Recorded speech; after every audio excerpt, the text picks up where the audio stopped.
जनाब, तो खबर ये है कि आसिफा भुट्टो जरदारी को लॉन्च कर दिया गया है। पहले बिलावल को लॉन्च किया गया कुछ सालों पहले, अब आसिफा को लॉन्च कर दिया गया है, वो भी एक जलसे के जरिए। जलसा कब हो रहा है? जब मुल्क में कोरोना वायरस की वबा फैल रही है दोबारा से। जब पहली वेव आई हुई थी कोरोना वायरस की, तो भाई लोग ये कह रहे थे, यही लोग कह रहे थे कि भाई घरों में बैठो। अब ये खुद लोगों को जमा कर रहे हैं। अब दूसरी बात ये रही, एक तो चलो आपने जलसा किया, अब आप जलसा कर रहे हो, लोगों को जमा कर रहे हो, ठीक है भाई, कर लिया आपने जमा। फिर आपका लीडर कौन है? कौन है आसिफ भुट्टो जरदारी? क्या एक तो उसका नाम देख लें, नाम होना चाहिए आसिफा जरदारी, रखा हुआ है आसिफा भुट्टो जरदारी, बिल्कुल पॉलिटिकल पॉइंट स्कोरिंग के लिए। उस लड़की का क्या क्राइटेरिया है आपका कि आप किसको लीडर बना रहे हैं? उसकी क्या क्या बैकग्राउंड है, उसका क्या, उसकी तालीम है, क्या उसकी तरबियत है? कुछ नहीं, सिफर। कितना वो जानती है पाकिस्तान को, सिर्फ वो इस वजह से लीडर बना दिया गया उसको कि वो बेनजीर भुट्टो की बेटी है। यही काम बिलावल के साथ किया गया था और बिलावल का हाल हम सबके सामने है।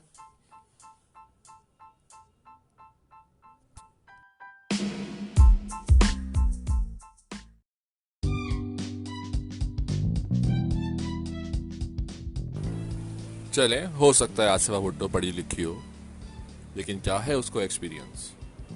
पढ़े लिखे तो बहुत सारे लोग हैं। वो स्टेज पे खड़े हो के एक जलसे को लीड कर रही है, इसकी सिर्फ यही वजह है कि वो बेनज़ीर भुट्टो और आसिफ अली जरदारी की बेटी है। इसके अलावा कोई और क्वालिटी नहीं मानी जाएगी उसकी। मतलब ये कैसी मेंटेलिटी है, क्या चल रहा है हमारे मुल्क के अंदर? उधर नवाज शरीफ हैं, तो उन्होंने अपनी बेटी को लॉन्च किया हुआ है। भाई आपकी पार्टी में कोई और बंदा नहीं है? आपने इतने सालों में अपनी पार्टी से किसी और बंदे को तैयार नहीं किया लीडर, इस मुल्क का लीडर बनने के लिए? क्या आपकी सोच ये है कि आपने बनाना ही अपनी औलाद को है? क्या हम बादशाहत के दौर में रहते हैं? हमारे पास तो बादशाहत से बेहतर निज़ाम आ चुका है ना, विच इज कॉल्ड डेमोक्रेसी। वरना पहले बादशाह ही हुआ करते थे। नाम आप भी डेमोक्रेसी का लेते हैं, डेमोक्रेसी करते हैं, लेकिन आपने अपने अंदर, अपने खानदान में, अपनी पार्टी में आपने बादशाहत रखी हुई। मतलब ये कब तक चलेगा? क्या बादशाहत के जरिए, चंद बादशाहत की वजह से, या बादशाहत के होते हुए, इस तरह के निज़ाम के होते हुए, क्या चंद खानदानों के अलावा मुल्क के तमाम अफराद की फलाह बहबूद हो सकती है? नहीं हो सकती। What is democracy?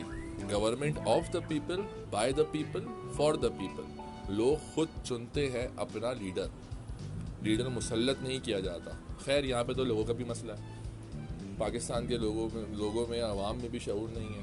वो अगर पहले नवाज शरीफ को वोट देते थे, तो उन्होंने शहबाज को भी वोट दिया। शहबाज के बाद उन्होंने हमजा शहबाज को भी दिया, वो मरियम नवाज को भी वोट देंगे। यही चल रहा है हमारी तरफ दूसरी पार्टी के बारे में। पहले भुट्टो था, तो उसकी बेटी बेनज़ीर भुट्टो, फिर बेनज़ीर भुट्टो के बच्चे। मतलब मरे हुए लोगों के सेंटिमेंट्स पे काम हो रहा है। मुल्क चला रहे हैं सेंटिमेंट्स पे, हालांकि मुल्क चलते हैं डेटा पे, फैक्ट्स पे, साइंस पे, लेकिन मुल्क चलाए जा रहे हैं सेंटिमेंट्स पे।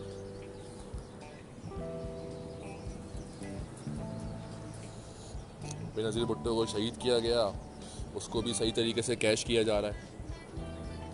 उनकी शहादत की वजह से हुकूमतें ली जा रही हैं। कहीं भी कोई भी ऐसा इवेंट नहीं होता, कहीं भी कुछ नहीं होता जहाँ पे जो है उनकी तस्वीर ना हो।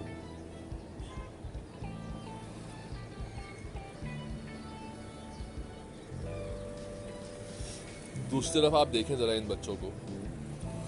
अभी रिसेंटली आसिफा की बहन, जिसका नाम है बख्तावर भुट्टो जरदारी, उसकी मंगनी हुई। अब मंगनी उसकी किससे हो रही है? कौन है वो बंदा भाई? शायद इमरान नाम है उसका। कौन है, कहाँ से आया, कहाँ रहता है, कहाँ पैदा हुआ, किसी को कुछ नहीं पता। सिर्फ इतना पता चला है कि भाई यूएसए में होता है, इमरान नाम है, उनके वालिद साहब और वो ख़ुद भी कोई बिजनेसमैन है।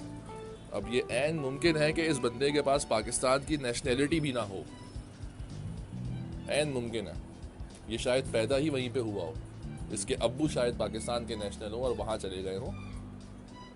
मतलब अपनी बेटी आप किसी पाकिस्तानी को नहीं दे सकते, लेकिन आपका मुल्क पाकिस्तान है, आपने हुकूमत पाकिस्तान पे करनी है। छुट्टियाँ आप गुजारने बाहर चले जाते हैं, दुबई में आपके सब कुछ है, ठीक, बाहर के मुल्कों में सब कुछ है आपका। ज़रा सी गर्मी यहाँ पड़ती है, तमाम हमारे मुल्क की इलाइट जो है वो बाहर घूमने चली जाती है, सिवाय इस साल के। इस साल क्योंकि कोविड आ गया तो ये लोग जा नहीं सके।